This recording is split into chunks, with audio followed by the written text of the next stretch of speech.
Hi, it's Alex from Groovy Entertainment. Today we got a record to play for you. Today record is Space 1999, Story 4 from 1976. So let's get started.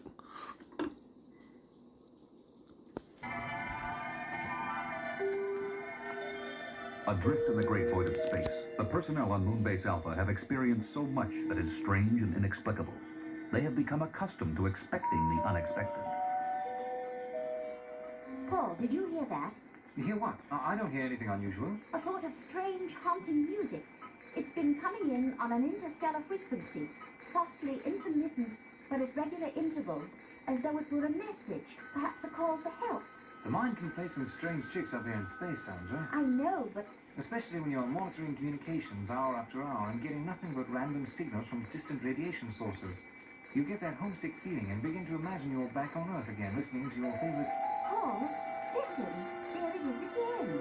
I take it all back. You're right. Got a fix on it? Only that it's coming from the direction of the star Vega in the Lyra quadrant. Well, that's about 27 light years away. Let's try the scanner. Paul, we've got a contact. Commander, I'm glad you're here. Look at this object on the scanner. Can you bring it in on the big screen, Paul? I'll try, Commander. There it is. A planet. All scanners, all sensors up full. Get me radiation readings, atmosphere, life signs, everything. What's that music? Where is it coming from? I think it's coming from that planet. It's been coming in at regular intervals, like a message of some kind. Not a very happy message from the sound of it. Commander, life signs. Paul, open up all channels, all frequencies. I'm going to try to talk to them. This is Commander John Koenig on Moonbase Alpha from the planet Earth. We have received your broadcast. Can we be of any service to you? Repeat, can we be of any service to you? They don't answer, Commander. Kano, computer readings. Yes, sir. Atmosphere breathable, radiation minimal, barometric pressure 30.02, temperature average 72 degrees, life components comparable to human. Sounds ideal. Must be orbiting a star like Earth's sun. And there must be people there, possibly in some kind of trouble. Sandra, Yes, sir? ask Professor Bergman and Dr. Russell to meet me in my quarters immediately. Yes, sir. Alan, Yes, sir. get Eagle 1 ready for liftoff. We're traveling. Yes, sir. As Eagle 1 approaches the planet, Koenig cautions his pilot, Alan Carter. Course correction 5 degrees green, Alan. We're veering off. I am, Commander. I'm trying to compensate, but she doesn't respond. Try manual. Going over the manual. Still no response, Commander. We seem to be under the control of some kind of beam coming from the planet. I better call main mission. Eagle 1 calling Alpha. Do you copy? Come in, Alpha. Eagle 1 calling Alpha. We've lost contact. And still no answer from the planet? Just that music. Obviously a recorded transmission. I must say it looks peaceful enough down there. Well, we should be finding out about how peaceful it is very soon. We're about to land. Opening the door of the Eagle, they discover they have docked at an airlock under automatic guidance. Transparent glass walls enable them to observe the planet's surface as they walk cautiously down the airlock corridor. It's lovely. Like a scene in the English countryside. Or autumn in Connecticut. The trees and shrubs aren't exactly the same, but it makes me feel quite at home. I wish I could feel that way, but I can't. There's something wrong in the picture. Houses, roads, even children's playgrounds, but not a sign of life. Exactly. No people. No life of any kind, except for the vegetation. Commander, the door up ahead. It's opening. Seems like we're expected. It's an elevator. Well, let's not disappoint our host. As they step into the elevator, the door closes behind them, and the elevator descends. Far below the surface, it stops. The door opens, and they enter a well-lighted but empty chamber. As the elevator door closes behind them, they hear a soft hissing sound, like escaping steam. Guest! Pouring into those grills! John, I feel dizzy. Helena. Helena. Oh. They all fall to the floor, unconscious. When they wake up a couple of hours later, they are in a large, well-lit, comfortably furnished hall. Seated before them on throne-like chairs are two aliens, one male, one female. Welcome, Alphans. I am Harmon, leader of what remains of the people of the planet Phoebus. And this is Dr. Melos, in charge of physical medicine. Some welcome. We come in peace and you attack us. Oh, the decontamination chamber. My sincere apologies for that. But I assure you that it is quite harmless. Yeah, it's a gas. But very necessary. Phoebus has been the victim of a mysterious virus which destroyed all life on the surface of the planet and reduced our people to a state of total physical and reproductive impotence. We could not risk your being exposed to the contagion and bringing it down here. We believe the virus was caused by a massive energy flare-up on Vega 50 years ago, which triggered a similar flare on our own Condos, a star like your Earth's sun. The effect was immediate and devastating. The virus attacks the blood, stopping all cell growth without completely destroying the cells as such. Children remained children, the aged remained aged, all growth ceased, no new life was possible. The only antidote was a plant growing on the surface, but it too was killed. Phoebus became a land of the living dead, a land where biological time seemed to stand still. The virus created the paradox of life existing where the life process had stopped. You mean a form of suspended animation? Precisely.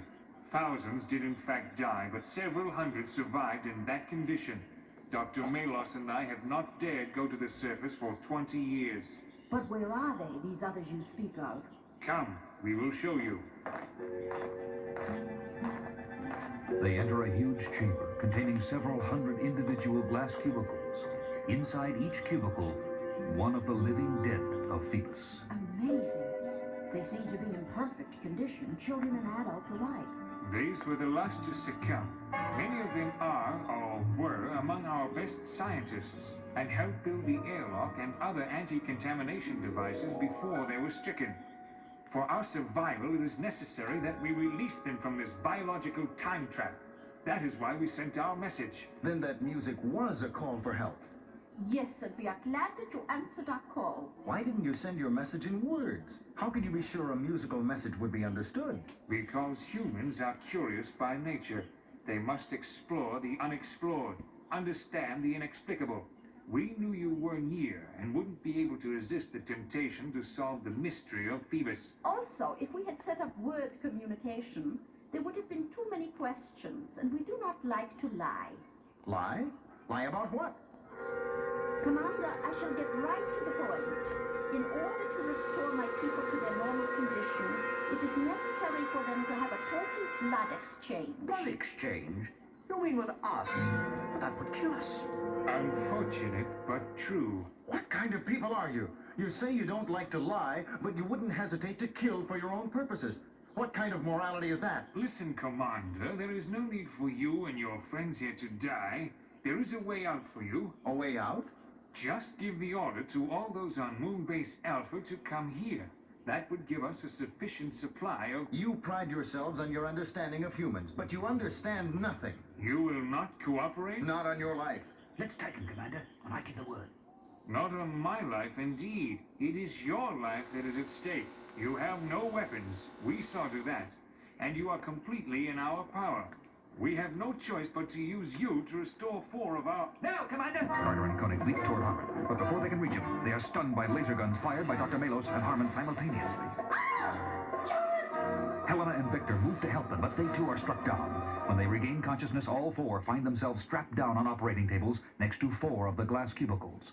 Dr. Melos is getting ready to perform the transfusions that will drain the life from their bodies. Won't you change your minds? It's still not too late. Just take me, but let the others go. Their price is too high, John. I prefer it this way. You fools! There is so much to see, to do, to live for here on Phoebus, and you are throwing it all away. All right, Dr. Melos, Carter first. Anything to say, Carter? How about postponing the whole thing? And let's all go up and enjoy the lovely scenery on the surface. Proceed, Dr. Melos. Blue sky, cool green trees, autumn leaves turning yellow and brown.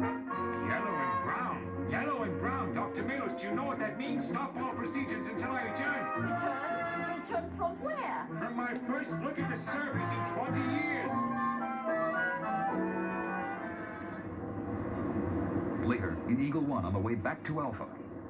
Look there, John. How beautiful Phoebus is. So much like our own world. But what an upside-down world it is. Yes, full of contradictions. A world where people were alive, but not alive. Where highly moral beings like Harmon and Dr. Malos could kill without any moral scruples. Where leaves turn green when they die. And yellow and brown when they come to life, like the hydrophyllid shrub. The one plant from which Dr. Malos could extract the life-saving antidote to the virus. It saved our lives, even without taking it. Within a week, she will have enough to restore all her people. And with life returning at last on the surface, they can all come out into the sun again. How sad that we couldn't accept their invitation to join them in their renewed life. Yes, it could have been a good life. I better call Alpha. Eagle 1 calling Alpha. Do you copy? Come in, Alpha. Main mission, Commander. Good to hear your voice, and none too soon. Computer indicates our moon will be within eagle range of that planet for less than 1 more hour. Yes, I know, Paul. Unfortunately, not enough time for Alpha to move to a nice new home. I don't understand, Commander. I'll explain when we get back. Eagle out. Commander, do you hear what I hear? That music again. Yes, Harmon and Malos saying goodbye. Their way. It's beautiful. Like a rainbow after the storm. Yeah, the only yellow and brown rainbow in the old blinking universe.